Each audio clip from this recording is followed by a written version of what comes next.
Hi guys, Pathanamthitta സീരിയലിൻ്റെ ഒരു പുതുപുത്തൻ വിശേഷത്തിലേക്ക് എല്ലാവർക്കും സ്വാഗതം. വരാൻ പോകുന്ന ഒരു അടിപൊളി എപ്പിസോഡ് വിശേഷത്തിലേക്കാണ് നമ്മൾ പോകുന്നത്. നയനെ അങ്ങനെ ജയിലിലാണല്ലോ. ഒരു ദിവസം നയനെ ലോക്കപ്പിൽ കിടക്കുന്നത് കാണാൻ ഒരുപാട് പേര് ആഗ്രഹിക്കുന്നുണ്ട്. വേറൊന്നും കൊണ്ടല്ല, നന്മ മരം കളി കുറച്ച് കൂടുതലാണ് നയനയ്ക്ക്. അതുകൊണ്ട് തന്നെയാണ് കേട്ടോ. എന്നാലും നയനയെ പുറത്തിറക്കുകയാണ് കേട്ടോ. നയനെ പുറത്തിറക്കാനായിട്ട് നവീൻ ആദ്യം വരുന്നുണ്ടെങ്കിലും ജാമ്യം നിഷേധിക്കുകയാണ് ചെയ്യുന്നത് CI. അപ്പോൾ മുത്തശ്ശിയോട് പറയുന്നുണ്ട്, എന്തായാലും നയന മോളെ ജാമ്യം കിട്ടിയില്ല എന്നുണ്ടെങ്കിൽ ഞാൻ ആ സർപ്രൈസ് അങ്ങ് പൊളിക്കൂന്ന്. അങ്ങനെ മുത്തശ്ശൻ ആ സർപ്രൈസ് പൊളിച്ച് നവ്യെ സകല വിവരങ്ങളും അറിയിക്കുന്നൊക്കെയുണ്ട്. അതിനുശേഷം നവ്യ തന്നെയാണ് കേട്ടോ നവീന് നയനെ പുറത്തിറക്കാനുള്ള മാർഗം പറഞ്ഞു കൊടുക്കുന്നത്.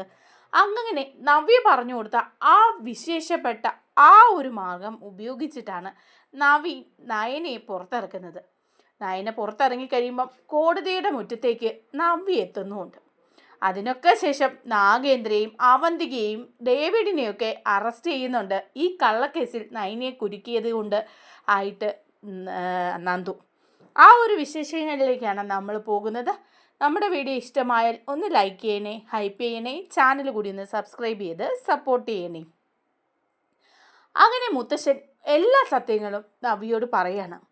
അപ്പം നവ്യ വിശ്വസിക്കാനൊന്നും തയ്യാറാവുന്നില്ല. ഉടനെ തന്നെ മുത്തശ്ശൻ പറയുന്നുണ്ട്, അത് നീ വിശ്വസിക്കണം. നീ ഇപ്പോൾ കൂട്ടു നിൽക്കുന്നത് ആ AM ജോലിക്കാർക്കാണ്. അവരാണ് നയനെ കുടുക്കിയിരിക്കുന്നത്. നയനയ്ക്ക് ജാമ്യം പോലും കിട്ടാതിരിക്കാൻ ആ CIയെ സ്വാധീനിച്ചിരിക്കുന്നത് അവരാണ്. അതുകൊണ്ട് തന്നെ എന്തായാലും നീ വേണം ആ കള്ളത്തരങ്ങൾ കണ്ടെത്തി നയനെ പുറത്തിറക്കണം. നയനമോൾ ഈ അവസ്ഥയിൽ ജയിലിൽ ഇങ്ങനെ കിടക്കാൻ പാടില്ല. കാര്യം എന്തൊക്കെയാണെങ്കിലും ആദർശിനോട് ഞാൻ ദേഷ്യപ്പെട്ട് ഇവിടുന്ന് ഇറക്കി വിട്ടെങ്കിലും നയനമോളും ആ കൂടെ പോയെങ്കിൽ ഞാൻ എൻ്റെ പരിഭവമൊക്കെ കാണിക്കുന്നുണ്ടെങ്കിലും എൻ്റെ ഉള്ളിൽ നയനമോളോടും ആദർശിനോടും സ്നേഹം തന്നെയാണ്. നയനമോള് ഇങ്ങനെ ഗർഭിണിയായിരിക്കുന്ന ഈ അവസ്ഥയിൽ പോലീസ് സ്റ്റേഷൻ്റെ ജയിലിലും ഒക്കെ കിടക്കുക എന്ന് പറഞ്ഞാൽ അത് നടക്കുന്ന കാര്യമല്ല. അതെനിക്ക് സമ്മതിച്ചു തരാനും പറ്റില്ല. സത്യം നീ അറിഞ്ഞില്ലേ എന്ന് ചോദിക്കുമ്പം നവ്യ പറയുക, ഇതിപ്പം എന്തുകൊണ്ടാണ് മുത്തശ്ശൻ എന്നോട് ഇങ്ങനെ പറഞ്ഞത്? ഇതെന്നെ തെറ്റിദ്ധരിപ്പിക്കാൻ വേണ്ടിയിട്ടല്ലേ എന്ന് ചോദിക്കുക. അപ്പോൾ മുത്തശ്ശൻ പറയുന്നുണ്ട്, അല്ല, നിൻ്റെ അമ്മ അന്ന് വന്ന് നിന്നോട് സത്യങ്ങളെല്ലാം തുറന്ന് പറഞ്ഞതല്ലേ. പക്ഷെ നീ അത് വിശ്വസിക്കാൻ തയ്യാറായില്ല. ഒരിക്കലും കനക നിന്നോട് കള്ളത്തരം പറയില്ല. ഇക്കാര്യത്തിൽ കള്ളത്തരം പറഞ്ഞിട്ട് കനകയ്ക്കൊന്നും ലഭിക്കാനും ഇല്ല എന്ന് പറയുക. അപ്പോൾ ഉടനെ നവ്യ പറയുക, പിന്നെ അത് ആദർശേട്ടനെ രക്ഷിക്കാൻ വേണ്ടിയിട്ട് ചെയ്തതാണോ എന്ന് പറയാണ്. മുത്തശ്ശൻ പറയാം, ഒരിക്കലുമല്ല. എന്നാൽ നീ വ്യക്തമായ തെളിവുകൾ എൻ്റെ കയ്യിലുണ്ട്, അത് നിന്നെ കാണിച്ചു തരാമെന്ന് പറഞ്ഞ് ആ DNA ടെസ്റ്റിൻ്റെ റിസൾട്ട് എടുത്ത് മുത്തശ്ശൻ നവ്യയെ കാണിക്കുകയാണ്. അപ്പോൾ നവ്യ DNA ടെസ്റ്റിൻ്റെ റിസൾട്ട് നോക്കുമ്പം ശരിക്കും അബിയുടെ കുഞ്ഞ് തന്നെയാണ് കേട്ടോ ചന്തുമോള്. അപ്പോൾ നവ്യക്കത് വിശ്വസിക്കാൻ പറ്റുന്നില്ല. നവ്യ പറയാണ്, ഇങ്ങനെയൊരു റിസൾട്ട് കയ്യിലുണ്ടായിട്ട് എന്തുകൊണ്ടാണ് ആദർശേട്ടനും നയനയും കുഞ്ഞിൻ്റെ പിതൃത്വം ഏറ്റെടുക്കാൻ തയ്യാറായത്? ആദർശേട്ടൻ്റെ കുഞ്ഞാണെന്ന് നയന കൂടി അതെന്തിനാണ് അംഗീകരിച്ചത്? അബിയെക്കുറിച്ച് ഉള്ള കാര്യങ്ങൾ എല്ലാവർക്കും ഈ വീട്ടിൽ അറിയാമായിരുന്നെങ്കിൽ ആരും എന്തുകൊണ്ട് സത്യം പുറത്ത് പറയാതിരുന്നത്? എല്ലാവരും കൂടി എന്നെ ചതിക്കുകയായിരുന്നല്ലേ എന്ന് ചോദിക്കുക. അപ്പോൾ മുത്തശ്ശൻ പറയുന്നുണ്ട്, അല്ല മോളെ, നിന്നെ ചതിക്കുകയല്ലായിരുന്നു. നിൻ്റെ കുടുംബജീവിതം തകരരുതെന്നും നിൻ്റെയും അനന്തപത്മനാഭൻ്റെയും ജീവിതം ഈ വീട്ടിൽ തന്നെ ആയിരിക്കണമെന്നും ഞങ്ങളെല്ലാവരും ആഗ്രഹിച്ചു. ആദർശും നയനയും ഒരുപാട് ആഗ്രഹിച്ചു. അതുകൊണ്ട് ഈ കുഞ്ഞിൻ്റെ പിതൃത്വം ആദർശ് ഏറ്റെടുക്കുകയായിരുന്നു. അബിക്ക് ഈ കള്ളത്തരങ്ങളെല്ലാം അറിയാവുന്നതുകൊണ്ടാണ് ജലജയും അബിയും ഒക്കെ അടിമയെ പോലെ ഇവിടെ നിന്നത്. നിന്നെ ഈ വിവരങ്ങൾ അറിയിച്ചാൽ നീ ഏത് രീതിയിൽ പ്രതികരിക്കുമെന്ന് ആർക്കും ഒരു നിശ്ചയം ഉണ്ടായിരുന്നില്ല.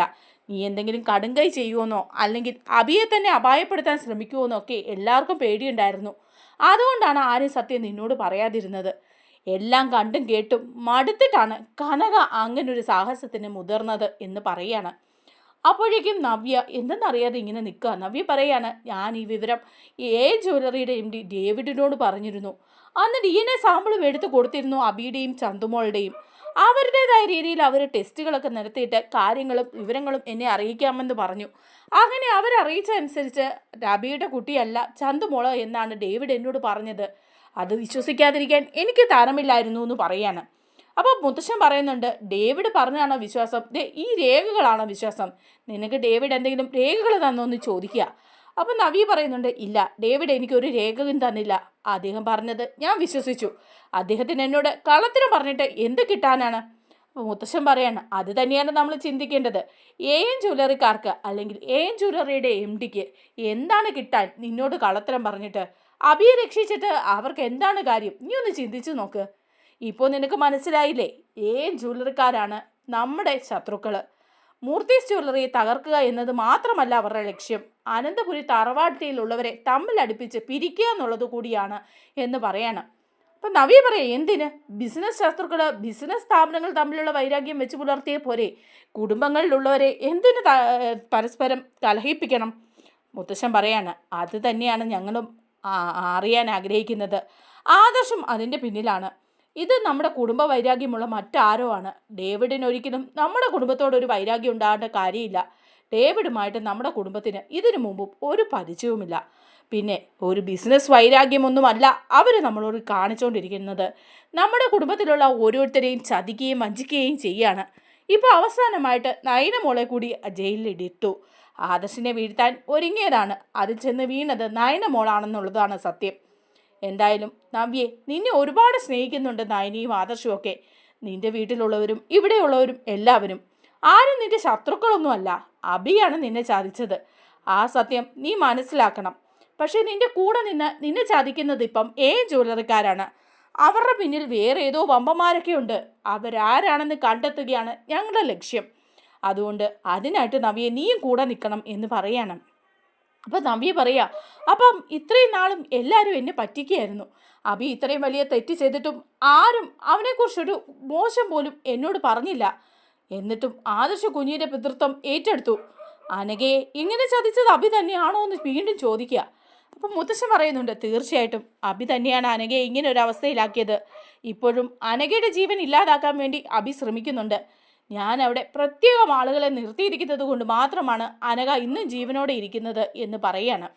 അപ്പോൾ നവ്യ പറയാണ് പൊട്ടിക്കരഞ്ഞുകൊണ്ട്, അഭി എന്നെ ചതിക്കുമെന്ന് എനിക്കറിയായിരുന്നു. ഇതിനു മുമ്പും അവൻ പല പ്രാവശ്യം എന്നെ ചതിച്ചിട്ടുണ്ടായിരുന്നു. പക്ഷേ പിന്നെയും ഞാൻ അവനെ വിശ്വസിച്ചു. അതാണ് ഞാൻ ചെയ്ത തെറ്റ് എന്ന് പറഞ്ഞ് പൊട്ടിക്കരയാണ്. അങ്ങനെ നവ്യയ്ക്ക് സത്യങ്ങളൊക്കെ മനസ്സിലാകാണ് കേട്ടോ. അങ്ങനെ ഇരിക്കുമ്പോഴാണ് പിറ്റേ ദിവസം നവ്യയ്ക്ക് ഒരു കോള് വരുന്നത്. നവ്യയുടെ ഒരു സുഹൃത്താണ് കേട്ടോ വിളിക്കുന്നത്, ജ്വല്ലറിയിൽ ജോലി ചെയ്യുന്നത്. ആ സുഹൃത്ത് വിളിച്ചതിന് ശേഷം നവ്യയോട് പറയുന്നുണ്ട്, എനിക്ക് ചില കാര്യങ്ങൾ നിന്നോട് പറയാനായിട്ടുണ്ട് എന്ന് പറയാം. ഒരു പ്രത്യേകമായിട്ട് എവിടെയെങ്കിലും വരാൻ പറ്റുമോ എന്ന് ചോദിക്കുമ്പം അവർ ഒറ്റപ്പെട്ട ഒരു സ്ഥലത്ത് ചെല്ലുമ്പം നവ്യയുടെ സുഹൃത്ത് നവ്യയോട് പറയുന്നുണ്ട്, ഒരു പ്രത്യേക കാര്യമാണ് എനിക്ക് നിന്നോട് പറയാനുള്ളത്. കാരണം നിന്റെ അനുജത്തി നയന ഇപ്പം ജയിലിൽ കിടക്കുകയാണെന്നുള്ള കാര്യം എനിക്കറിയാം. നയനയെ ശരിക്കും പെടുത്തിയതാണ് എന്ന് പറയുക. അപ്പം നവ്യ ചോദിക്കുന്നുണ്ട്, ആര് പെടുത്തി, എന്താ സംഭവം എന്ന് ചോദിക്കുക. അപ്പോൾ പറയുന്നുണ്ട്, അത് വേറെ ആരുമല്ല, ജ്വല്ലറിക്കാരാണ്. ഡേവിഡ് സാറും ഒക്കെ പ്ലാൻ ചെയ്യുന്നത് ഞാൻ കേട്ടതാണ്. അതിൻ്റെ വിവരങ്ങളൊക്കെ എൻ്റെ ഈ ഫോണിലുണ്ട് എന്ന് പറയാണ്. അപ്പോൾ ഉടനെ നവ്യ പറയാം, അതൊന്ന് കാണിച്ചെന്ന് പറയുമ്പോൾ നവ്യ കാണുന്നത് ഞെട്ടിക്കുന്ന സംഭവമാണ് കേട്ടോ. ജ്വല്ലറിയിലെ ഡേവിഡ് വിളിച്ച് മറ്റൊരാളെ ഏർപ്പാട് ചെയ്യാണ്. ആദർശും നയനയും പോകുന്ന വണ്ടിയിൽ കള്ളസ്വർണം കടത്തിവിടുവാനും അതനുസരിച്ച് ആ CIയോട് സംസാരിക്കുന്ന വീഡിയോയും ഒക്കെയാണ്. CI പറഞ്ഞേൽപ്പിക്കുന്നുണ്ട്, ഈ സ്വർണം ഉൾപ്പെടെ ആദർശിനെയും നയനെയും അറസ്റ്റ് ചെയ്യണമെന്നും ജാമ്യം ലഭിക്കാത്ത വകുപ്പുകൾ എഴുതി ചേർക്കണമെന്നും ഒക്കെ. അതിനായിട്ട് പണം കൈമാറുന്ന വീഡിയോയും ഉണ്ട് കേട്ടോ. അപ്പോൾ ഇതെല്ലാം കാണുമ്പം നവ്യയ്ക്ക് മനസ്സിലാകാണ് ഡേവിഡാണ് ഇതെല്ലാം ചെയ്തതെന്നുള്ള കാര്യം കേട്ടോ. അങ്ങനെ നവീനെ വിളിക്കുന്നുണ്ട്. നവീനെ വിളിച്ചിട്ട് ചോദിക്കുകയാണ്, ഇന്ന് നയനയെ കോടതിയിൽ ഹാജരാക്കില്ലേ എന്ന് ചോദിക്കുക. അപ്പം നവീൻ പറയുന്നുണ്ട്, അതെ കോടതിയിൽ ഹാജരാക്കുമെന്ന് പറയാണ്. അപ്പോൾ ആരാ വിളിക്കുന്നതെന്ന് ചോദിക്കുമ്പോൾ പറയുന്നുണ്ട്, വെൽവിഷറാണ് വിളിക്കുന്നതെന്ന് പറയാണ്. നവ്യാണെന്നുള്ള കാര്യം അവിടെ വ്യക്തമാക്കുന്നില്ല കേട്ടോ. അപ്പോഴേക്കും നവീൻ ചോദിക്കുക, നിങ്ങൾ എന്തിനാണ് വിളിക്കുന്നത്? അല്ല, ഈ കേസിൽ നയന അവിടെ ജയിലിൽ കിടക്കുന്നുണ്ടല്ലോ, അതിന് കാരണം ജ്വല്ലറിയിലെ ഡേവിഡും മറ്റുമൊക്കെയാണ്. അവർ CIയെ സ്വാധീനിക്കുകയും CIക്ക് പണം കൈമാറുകയൊക്കെ ചെയ്തിട്ടുണ്ട്. അതിനായിട്ടുള്ള വീഡിയോ എൻ്റെ കയ്യിലുണ്ട് എന്ന് പറയാണ്. അപ്പോൾ നവീൻ പറയുന്നുണ്ട്, സത്യമാണോ നിങ്ങൾ പറയുന്നത് എന്ന് ചോദിക്കുമ്പോൾ പറയാണ്, അതെ സത്യമാണ്, ഇക്കാര്യത്തിൽ എനിക്ക് നുണ പറയേണ്ട ആവശ്യമില്ല എന്ന് പറയാം. ആ വീഡിയോ നിങ്ങളുടെ ഫോണിലേക്ക് ഞാൻ സെൻഡ് ചെയ്ത് തരാമെന്ന് പറയാണ് നവീനോട്. അപ്പോൾ നവീൻ പറയുന്നുണ്ട്, എത്രയും വേഗം നിങ്ങളത് സെൻഡ് ചെയ്ത് തരാണെങ്കിൽ അത് കോടതിയിൽ ഹാജരാക്കാൻ പറ്റും. അങ്ങനെയാണെങ്കിൽ നയനയ്ക്ക് ജാമ്യം ലഭിക്കും, കുറ്റവിമുക്തിയാക്കുകയും ചെയ്യും. അതുപോലെ തന്നെ CIയെ കസ്റ്റഡിയിൽ എടുക്കുകയും ചെയ്തോളൂ എന്ന് പറയാണ്. അപ്പോൾ ഉടനെ തന്നെ നവ്യ പറയുന്നുണ്ട്, ശരി ഞാൻ ഉടനെ തന്നെ നിങ്ങളുടെ ഫോണിലേക്ക് അത് സെൻഡ് ചെയ്യാമെന്ന് പറയാം. അങ്ങനെ മറ്റൊരു നമ്പറിൽ നിന്ന് നവ്യ ആ വീഡിയോസ് എല്ലാം നവീന് സെൻഡ് ചെയ്ത് കൊടുക്കുകയാണ്. അങ്ങനെ നവീൻ നോക്കുമ്പോഴേക്കും ഈ വീഡിയോസ് എല്ലാം കാണുകയാണ്. ഈ വീഡിയോസിൽ വ്യക്തമായിട്ടുണ്ട് CIക്ക് പണം കൈമാറുന്നു ഡേവിഡ് എന്നുള്ള കാര്യങ്ങളൊക്കെ. അങ്ങനെ നവീൻ ഏകദേശം ഒരു വിജയത്തിലേക്ക് അടുക്കുകയാണ്. ഈ വിവരങ്ങൾ വെച്ച് കോടതിയിൽ വാദിക്കുകയാണെന്നുണ്ടെങ്കിൽ നയനെ പുറത്തിറക്കാൻ സാധിക്കുമെന്ന് നവീന് മനസ്സിലാകുകയാണ്. അങ്ങനെ നവീൻ ആദർശിനെ വിളിച്ചിട്ട് പറയുന്നുണ്ട്, ആദർശേട്ടാ ഒരു പ്രത്യേക കാര്യം പറയാനുണ്ട്. എന്തായാലും നയനെ ഇന്ന് ജാമ്യം കിട്ടി പുറത്തിറങ്ങും, ഇല്ലെങ്കിൽ നയനെ കോടതി കുറ്റവിമുക്തിയാകുകയെങ്കിലും ചെയ്യും എന്ന് പറയണം. അപ്പോൾ ആദർശ് ചോദിക്കുന്നുണ്ട്, അതിന് സാധ്യതയുണ്ടോ? നയന ആ സി എ എഴുതി ചേർത്തിരിക്കുന്നത് ജാമ്യം കിട്ടാത്ത വകുപ്പുകളല്ലേ? അങ്ങനെയാകുമ്പോൾ എങ്ങനെയെങ്കിലും ഉറപ്പുണ്ടോ? എന്തിനാ നമ്മൾ അമിത പ്രതീക്ഷ നൽകുന്നത്? നവീനെ ഒരുപാട് വിഷമമുണ്ട്. നവീനെ കൊണ്ട് ആകാവുന്ന പോലെയൊക്കെ ചെയ്യണം കേട്ടോ. കാരണം നയന ഈ അവസ്ഥയിൽ ജയിലിൽ കിടക്കുന്നത് ഒരുപാട് വിഷമം ഉണ്ടാക്കുന്ന കാര്യം തന്നെയാണെന്ന് പറയുക. അപ്പോൾ നവീൻ പറയുന്നുണ്ട്, ആദർശ് വിഷമിക്കാതിരിക്കൂ, ധൈര്യമായിട്ടിരിക്കൂ. അതിനുള്ള തെളിവുകളൊക്കെ എനിക്ക് കിട്ടിയിട്ടുണ്ട്. എന്തായാലും നയന ഇന്ന് കുറ്റവിമുക്തിയായിട്ട് ജയിലിൽ പോകാതെ കോടതിയിൽ നിന്ന് നമ്മൾ സന്തോഷത്തോടെ പുറത്തിറങ്ങുമെന്ന് പറയുകയാണ് കേട്ടോ. അപ്പോൾ ആദർശനും ഏകദേശമൊക്കെ ഒരു കോൺഫിഡൻ്റ് ആവുകയാണ്. അങ്ങനെ ജയിലിൽ നിന്നും നയനയെ കൊണ്ടുവരികയാണ് കേട്ടോ കോടതിയിലേക്ക്. അപ്പോൾ ഈ സമയത്ത് വീട്ടിൽ ദേവയാനിക്ക് ഭയങ്കര ടെൻഷനാണ്. ദേവയാനി വീണ്ടും ചെല്ലുകയാണ് കേട്ടോ മുത്തശ്ശൻ്റെ മുമ്പിലേക്ക്. എന്നിട്ട് വെച്ച് പറയുക, അച്ഛാ, നയന മോളെ ഇന്ന് കോടതിയിൽ ഹാജരാക്കുന്ന ദിവസമാണ്. ജാമ്യം കിട്ടിയില്ലെങ്കിൽ മോളെ റിമാൻഡ് ചെയ്യും. അങ്ങനെയാണെങ്കിൽ ഇനിയും മോള് ജയിലിൽ തന്നെ കഴിയേണ്ടി വരും.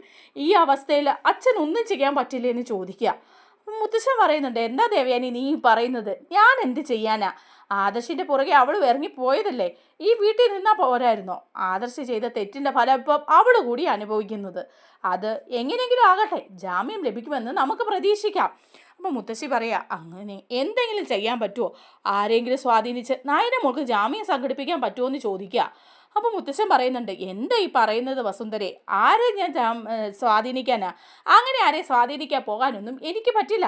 പിന്നെ നിങ്ങളൊക്കെ ഏർപ്പാട് ചെയ്തിരിക്കുന്ന വക്കീൽ നവീനല്ലേ? നവീൻ നല്ലൊരു ക്രിമിനൽ അഡ്വക്കേറ്റ് അല്ലേ? നവീനെ കൊണ്ട് സാധിക്കാത്ത മറ്റേത് വക്കീൽ വിചാരിച്ചാലും സാധിക്കാനൊന്നും പോകുന്നില്ല. നവീന അത്രയ്ക്ക് കഴിവുള്ളൊരു വക്കീലാണ്. അതുകൊണ്ട് ജാമ്യം ലഭിക്കുമെന്ന് തന്നെ നമുക്ക് പ്രതീക്ഷിക്കാം എന്ന് പറയുക. അപ്പോൾ ദേവയാനി വീണ്ടും പറയുക, അമ്മേ, എനിക്ക് നയനമോള് ഇനിയും ജയിലിൽ കിടക്കുന്നതിനെക്കുറിച്ച് ചിന്തിക്കാനേ പറ്റുന്നില്ല എന്ന് പറയുകയാണ്. അപ്പോൾ മുത്തശ്ശനും ഏകദേശമൊക്കെ ഒരു വിഷമമൊക്കെ ആവുന്നുണ്ട്. മുത്തശ്ശൻ അവിടെ നിന്ന് അങ്ങ് എണീറ്റ് പോവാണ്. അപ്പോൾ മുത്തശ്ശിയും ദേവയാനിയും കൂടെ അവിടെ ഇരുന്ന് ഓരോന്നൊക്കെ പറഞ്ഞിങ്ങനെ വിഷമിച്ചിരിക്കുക. അപ്പോഴേക്കും അങ്ങോട്ട് ജലജ വരികയാണ് കേട്ടോ. ജലജയാണെങ്കിൽ ഈ സംഭവങ്ങളൊന്നും അറിഞ്ഞില്ല. ജലജ വന്നിട്ട് പറയാണ്, അല്ല, രണ്ടുപേരും നല്ല വിഷമത്തിലാണല്ലോ. നയനയ്ക്ക് ഇന്ന് ജാമ്യം കിട്ടിയില്ലേ? നയന ജയിലിൽ കിടക്കും അല്ലേ എന്ന് ചോദിക്കുകയാണ്. അപ്പം ദേവയാനി ഒന്നും മിണ്ടാതിരിക്കുകയാണ്. മുത്തശ്ശി പറയുന്നുണ്ട്, അല്ല, നീ എന്തിനാ ഇങ്ങോട്ട് വന്നത്? ഇവിടെ എല്ലാവരും ആവശ്യത്തിലധികം വിഷമിച്ചിരിക്കുകയാണ്. ഇനി എരുതിയിൽ എണ്ണ ഒഴിക്കാൻ വേണ്ടിയിട്ടാണോ നീ കൂടി വന്നത് എന്ന് ചോദിക്കുക. അപ്പോൾ ജലജ പറയാണ്, ഓ, ഇപ്പം എല്ലാവർക്കും എരുതിയിൽ എണ്ണയൊഴി. എൻ്റെ മോൻ അബി ജയിലിൽ കിടന്നപ്പം ആർക്കും ഒരു വിഷമം ഉണ്ടായിരുന്നില്ല. ഇവിടെ ആഘോഷിച്ച് തിമിർക്കുമായിരുന്നു. അന്ന് ഞാൻ മാത്രം നെഞ്ചിൽ തീയുമായിട്ട് നടന്നു. ഇപ്പം ആ തീയൊക്കെ നിങ്ങളും അനുഭവിക്കുന്നുണ്ടല്ലോ. ഇതാ പറയുന്നത് കൊടുത്ത കൊല്ലത്തും കിട്ടുമെന്ന്. ആ നന്ദു എന്ന് പറയുന്നവളെ അന്ന് എൻ്റെ മോനെ ഒരുപാട് ഉപദ്രവിച്ചാ. ജാമ്യത്തിനായിട്ട് നവ്യെ ഓടിച്ചെന്നിട്ട് അവൾ പിടിച്ചടിച്ചതാ എൻ്റെ മോനെ. ഇപ്പം അവളുടെ കൺമുന്നിലല്ലേ അവളുടെ ചേച്ചി കിടക്കുന്നത്. അവളെ കൊണ്ട് നയനെ പുറത്തിറക്കാനൊന്നും സാധിക്കുകയല്ലേ. ഒരു SI ആയപ്പോഴേക്കും ഈ ലോകം കീഴടക്കിയെന്നായിരുന്നു പെണ്ണിൻ്റെ ഭാവം. ഇപ്പം കണ്ടില്ലേ, അതിന് മെള്ളിൽ ഉദ്യോഗസ്ഥരൊക്കെ ഉണ്ടെന്ന് അവളും അറിഞ്ഞില്ലേ? ആ, എന്തായാലും എന്തോ ആകട്ടെ. ഇനിയിപ്പോൾ ഈ ഗർഭിണിയായപ്പം നയനെ ജയിലിൽ കിടക്കുന്നതിൽ എനിക്കും കുറച്ചൊക്കെ വിഷമമുണ്ട് കേട്ടോ എന്ന് പറയാം. അപ്പോൾ ദേവയാനി പറയാ, ആർക്ക് വേണം നിന്റെ സഹതാപം അനുകമ്പയൊക്കെ? നീയും നിന്റെ മകനും മരുമകളും കൂടിയാ എല്ലാം ഒപ്പിച്ചു വെക്കുന്നത്. എന്നിട്ട് ഈ കുടുംബത്തിൻ്റെ നാശം കാണുന്നത്. നീയൊക്കെ എൻ്റെ മുന്നിൽ നിന്ന് പോകുന്നതാണ് നല്ലത് എന്ന് പറയാണ് ദേവയാനി. അങ്ങനെ ജലജയും അവിടുന്ന് പോവാണ്. രാവിലെ തന്നെ കോടതിയിൽ ഹാജരാക്കാൻ പോവാണ് കേട്ടോ നയനെ. അപ്പോഴേക്കും നന്ദു പറയുന്നുണ്ട്, ചേച്ചി, ഇന്ന് കോടതിയിൽ ഹാജരാക്കുന്ന ദിവസമാണ്. നവീനേട്ടൻ അവിടെ വന്ന് വാദിക്കും. ചേച്ചിക്ക് ജാമ്യം ലഭിക്കുക തന്നെ ചെയ്യും എന്ന് പറയാണ്. അപ്പം നയന പറയുന്നുണ്ട്, തീർച്ചയായിട്ടും ലഭിക്കുമായിരിക്കും. നവീൻ നല്ലൊരു വക്കീലാണ്. എന്തെങ്കിലും ഒരു ലുപ്പ് ഹോൾ ഉണ്ടെങ്കിൽ നമ്മളെ രക്ഷിക്കാനേ നവീൻ നോക്കുകയുള്ളൂ. അല്ലെങ്കിൽ ഞാൻ തെറ്റൊന്നും ചെയ്തിട്ടില്ല. കോടതിക്ക് ബോധ്യപ്പെടാവുന്ന കാര്യമേ ഉള്ളൂ. ഞാൻ കള്ളസ്വർണം കടത്തേണ്ട കാര്യമൊന്നുമില്ലല്ലോ എനിക്ക് എന്ന് പറയുമ്പോൾ നന്ദു പറയാം, ചേച്ചി, അതല്ല, ആ CI എഴുതി FIR എഴുതി വെച്ചിരിക്കുന്ന കാര്യങ്ങൾ എന്താണെന്ന് നമുക്കറിയില്ലല്ലോ. അയാൾ ജാമ്യം കിട്ടാത്ത വകുപ്പുകൾ കൂടിയാണ് ചേച്ചി എഴുതി ചേർത്തിരിക്കുന്നത്. അതുകൊണ്ട് അല്പം പരിഭ്രമമൊക്കെ എല്ലാവർക്കും ഉണ്ട്. ചേച്ചി ടെൻഷൻ അടിക്കുകയൊന്നും വേണ്ട, നമുക്ക് ജാമ്യം ലഭിക്കുക തന്നെ ചെയ്യുമെന്ന് പറയാം. അപ്പം നയന പറയുന്നുണ്ട്, എനിക്ക് ടെൻഷനൊന്നുമില്ല. ആദർശേട്ടൻ കൂടെ ഇതിൻ്റെ അകത്തൊന്നും പെടാതിരുന്നില്ലേ? ആ കാര്യം ഓർക്കുമ്പോൾ സന്തോഷമുണ്ട്. ഞാൻ പെട്ടതും കുഴപ്പമില്ല. ആദർശേട്ടനായിരുന്നെങ്കിൽ ഇറങ്ങിപ്പോരാൻ കുറച്ചുകൂടി ബുദ്ധിമുട്ടായേനെ എന്നും പറയുകയാണ്. അങ്ങനെ നയനയെ കോടതിയിൽ ഹാജരാക്കാനായിട്ട് കൊണ്ടുപോവാണ് കേട്ടോ. അതേസമയം നയനയെ അവിടെ കൊണ്ടുവന്ന് വിടുന്നതിന് മുമ്പ് തന്നെ CIയെ വിളിക്കുകയാണ് നമ്മുടെ നാഗേന്ദ്രയും ഡേവിഡും ഒക്കെ കൂടി. നാഗേന്ദ്ര എന്നിട്ട് CIയോട് പറയുന്നുണ്ട്, എടോ, ആ നയനയെ ഇന്ന് കോടതിയിൽ ഹാജരാക്കുന്ന ദിവസമല്ലേ, താൻ എന്തൊക്കെ വകുപ്പുകളാണ് എഴുതി ചേർത്തിരിക്കുന്നത്? അപ്പം ഉടനെ CI പറയുക, ജാമ്യം കിട്ടാതെ എല്ലാ വകുപ്പുകളും എഴുതി ചേർത്തിട്ടുണ്ട്. അത്ര പെട്ടെന്നൊന്നും അവൾ പുറത്തിറങ്ങാൻ പോകുന്നില്ല എന്ന് പറയാണ്. അപ്പോൾ നാഗേന്ദ്ര പറയാ ഒരിക്കലും അവൾ പുറത്തിറങ്ങരുത്, അവളെ റിമാൻഡ് ചെയ്യണം, അവളെ ശിക്ഷിക്കണം, അവൾ കുറച്ച് ദിവസം ആ അഴിക്കുള്ളിൽ അങ്ങ് കിടക്കണം, എന്നാലേ ഉള്ളൂ അനന്തപുരിയിലുള്ളവരുടെ മനസ്സൊന്ന് കാളുള്ളൂ, എല്ലാവരും ഒന്ന് വിഷമിക്കുള്ളൂ, അത് കണ്ടിട്ട് വേണം ഞങ്ങൾക്കൊന്ന് സന്തോഷിക്കാൻ എന്ന് നാഗേന്ദ്ര പറയാ. അപ്പോൾ CI പറയുന്നുണ്ട് ശരി, അതിനുള്ള വകുപ്പുകളൊക്കെ ഞാൻ ചേർത്തിട്ടുണ്ടെന്നേ, അവൾക്ക് ജാമ്യമൊന്നും കിട്ടാൻ പോകുന്നില്ല, നവീൻ വക്കീലല്ല വേറെ ആരും വന്ന് വാദിച്ചാലും ജാമ്യം കിട്ടില്ല എന്ന് പറയാ. അപ്പോൾ നാഗേന്ദ്ര പറയുന്നുണ്ട് ആ നവീൻ അവൻ എൻ്റെ മോളെ വിഷമിപ്പിച്ചവനാ, അവനും ഈ കോടതിയിൽ തോക്കണം, അവൻ തോൽവി എന്തെന്ന് അറിഞ്ഞിട്ടില്ലല്ലോ, ഈ കേസിൽ അവൻ തോക്കണം എന്ന് പറയാണ്. അങ്ങനെ അവർ പ്ലാൻ എല്ലാം ചെയ്തിരിക്കുക. നയനെ കോടതിയിലേക്ക് കൊണ്ട് കയറ്റുകയാണ് കേട്ടോ. നയനെ കോടതിയിൽ നിർത്തി വാദിക്കുകയാണ്. നവീൻ വന്ന് വാദിക്കുന്നതിനോടൊപ്പം നവീൻ ചില കാര്യങ്ങൾ പറയുന്നുണ്ട്, ചില വീഡിയോസൊക്കെ ഹാജരാക്കുന്നുണ്ട് കോടതിക്ക് മുമ്പാകെ. അപ്പോഴാണ് CIയെ സ്വാധീനിക്കുന്ന വീഡിയോ കാണുന്നത്. നാഗേന്ദ്രയും ഡേവിഡുമാണ് അത് ചെയ്യുന്നത്. ഡേവിഡാണ് പണം കൈമാറുന്നത്. ആ ഫോൺ കോളുകളും വീഡിയോസും എല്ലാം കോടതിയിൽ ഹാജരാക്കുമ്പോൾ തെളിവുകളെല്ലാം അനുസരിച്ച് കോടതി വിധിക്കുകയാണ് നയന തെറ്റുകാരിയല്ല എന്നുള്ള കാര്യം. കാരണം ഇതൊരു കെട്ടിച്ചമച്ച കേസാണ് എന്ന് പറഞ്ഞ് CIയെ ശിക്ഷിക്കുകയും ചെയ്യാണ് കേട്ടോ. അങ്ങനെ കോടതിയിൽ അവർ ജയിക്കുകയാണ്. നയനെ നിരുപാധികം വിട്ടയക്കുകയും ചെയ്യുന്നുണ്ട്. കള്ളക്കേസ് കെട്ടിച്ചമച്ചതിന് ശിക്ഷ കൊടുക്കുന്നുമുണ്ട് നമ്മുടെ CIക്ക്. അങ്ങനെ എല്ലാവർക്കും ഭയങ്കര സന്തോഷമാവുകയാണ്. നയന സന്തോഷത്തോടു കൂടെ കോടതിയിൽ നിന്ന് പുറത്തിറങ്ങി വരികയാണ്. അപ്പോഴേക്കും നന്ദു വരുന്നുണ്ട് കേട്ടോ. നന്ദു പറയുന്നുണ്ട് ചേച്ചി ദേ സത്യം തെളിഞ്ഞല്ലോ, എന്തായാലും ആ നവീനേട്ടന് ആ വീഡിയോസൊക്കെ എവിടെ നിന്ന് കിട്ടി? ഞാൻ അപ്പോഴേ പറഞ്ഞില്ലേ ആ CI മറ്റാരുടെയോ സ്വാധീനം കൊണ്ട് കെട്ടിച്ചമച്ച കേസാണെന്ന്. ഇപ്പോൾ അതൊക്കെ കോടതിയിൽ നമുക്ക് തെളിയിക്കാൻ പറ്റി, അതുകൊണ്ട് ചേച്ചിക്ക് പുറത്തിറങ്ങാനും പറ്റി എന്ന് പറയാണ്. അപ്പോൾ ആദർശിനെ കാണുവാണ് നയന. ആദർശിനെ നയന കെട്ടിപ്പിടിക്കുന്നുണ്ട് കേട്ടോ. അപ്പോൾ ആദർശ് പറയുന്നുണ്ട് ഒരുപാട് സന്തോഷമായി, ഇറങ്ങാൻ പറ്റിയല്ലോ. നവീന നമ്മളെ രക്ഷിച്ചതെന്ന് പറയുമ്പോൾ നവീൻ പറയാം ഞാനല്ല, മറ്റേതോ ഒരു അദൃശ്യ ശക്തി എനിക്ക് ചില തെളിവുകളൊക്കെ തന്നു, അത് ഞാൻ കോടതിയിൽ പ്രസൻറ്റ് ചെയ്തതുകൊണ്ടാണെന്ന് പറയാണ്. അപ്പോൾ നയന ചോദിക്കുന്നുണ്ട് അതാരാണ് അങ്ങനെ ഒരു തെളിവുകളൊക്കെ നമുക്ക് തന്നത് എന്ന് ചോദിക്കുക. അപ്പം നവീൻ പറയുന്നുണ്ട് വ്യക്തമായിട്ട് അത് ആരാണെന്നുള്ള കാര്യം എനിക്കും അറിയില്ല, ഒരു അപരിചിതയായ ഒരു സ്ത്രീയാണ് ഈ വിവരങ്ങളെല്ലാം തന്നത്, അത് നമ്മളെ ഒരുപാട് സഹായിച്ചു എന്ന് പറയുന്നുണ്ട് കേട്ടോ. അങ്ങനെ ഇവർ നയന സന്തോഷത്തോടെ കോടതിയിൽ നിന്ന് ഇറങ്ങി വരുന്ന സമയത്ത് നവ്യ അങ്ങോട്ട് വരികയാണ്. നവ്യക്കാണെങ്കിൽ കാര്യങ്ങളെല്ലാം പിടികിട്ടിയിരിക്കുകയാണ്. അതുപോലെ നയനയോടുള്ള ആ ഒരു സങ്കടവും അനുതാപവും എല്ലാം നവ്യയുടെ മനസ്സിലുണ്ട്. നവ്യ അങ്ങനെ വളരെ വിഷമത്തോടു കൂടി അവിടെ ഇറങ്ങി വരുമ്പം നയനയെ കാണുമ്പം നയനയുടെ അടുത്തേക്ക് ചെല്ലുമ്പം നയനയെ ഓർക്കുന്നുണ്ട് എന്താ ചേച്ചിയുടെ ഭാവത്തിനൊക്കെ ഒരു മാറ്റം എന്ന്. നവ്യ പറയാ നയനെ നീ പുറത്തിറങ്ങിയല്ലോ, അത് മതി, എനിക്ക് സന്തോഷമായി, ഇത് കള്ളക്കേസാണെന്നുള്ള കാര്യം എനിക്ക് നന്നായിട്ട് അറിയായിരുന്നു, നീ ഈ അവസ്ഥയിൽ ജയിലിൽ കിടക്കുന്നത് എനിക്ക് ആലോചിക്കാൻ കൂടി പറ്റില്ലായിരുന്നു എന്നൊക്കെ പറഞ്ഞ് നയനെ കെട്ടിപ്പിടിക്കുന്നുണ്ട്. അപ്പോൾ എല്ലാവരും അത്ഭുതപ്പെട്ടു പോവുകയാണ്, നവ്യക്ക് എന്താ പറ്റിയത്, ഇത്രയും ദിവസം ഇങ്ങനൊന്നും അല്ലായിരുന്നല്ലോ എന്നൊക്കെ വിചാരിച്ചിട്ട്. അതേസമയം അതിനുശേഷം നമ്മുടെ നന്ദു ഒരു ദൃഢപ്രതിജ്ഞ എടുക്കുകയാണ്, നയനേച്ചിയെ ജയിലിലിട്ടവരെ കണ്ടെത്തുക, CI അല്ല CIക്ക് പിന്നിലുള്ളവരെ. അങ്ങനെ CIക്ക് പിന്നിലുള്ളവരെ കണ്ടെത്താൻ വേണ്ടിയിട്ട് വ്യക്തമായ കുറേ തെളിവുകൾ നമ്മുടെ നന്ദു ശേഖരിക്കുന്നുണ്ട്. നന്ദു ഡേവിഡിനെ ഫോളോ ചെയ്യാണ്. ഡേവിഡിനെ ഫോളോ ചെയ്ത് കഴിയുമ്പോൾ ഡേവിഡിനെ ചോദ്യം ചെയ്യുന്നുണ്ട്, എന്തിനാണ് നിങ്ങൾ ഇങ്ങനെ ഒരു കള്ളക്കേസ് ഉണ്ടാക്കിയത് എന്ന് ചോദിക്കുകയാണ്. അപ്പോൾ ഡേവിഡ് വ്യക്തമായിട്ടും പറയുന്നുണ്ട് ഞങ്ങൾ ബിസിനസ് വൈരാഗ്യം തീർക്കാൻ വേണ്ടിയിട്ട് ചെയ്തതാണ്, അല്ലാതെ മറ്റൊന്നും അല്ലെന്ന് പറയാണ്. അപ്പോൾ നന്ദു ചോദിക്കുന്നുണ്ട് ഇതിൻ്റെ പിന്നിൽ മറ്റാരെങ്കിലുമൊക്കെ ഉണ്ടോ, നിങ്ങളുടെ മാത്രം ഉദ്ദേശമായിരുന്നോ ഇതെന്ന് ചോദിക്കുമ്പോൾ എൻ്റെ മാത്രം ഉദ്ദേശമാണ്, അല്ലാതെ എൻ്റെ പിറകിൽ ആരും ഉണ്ടായിരുന്നില്ല എന്ന് ഡേവിഡ് പറയാണ്.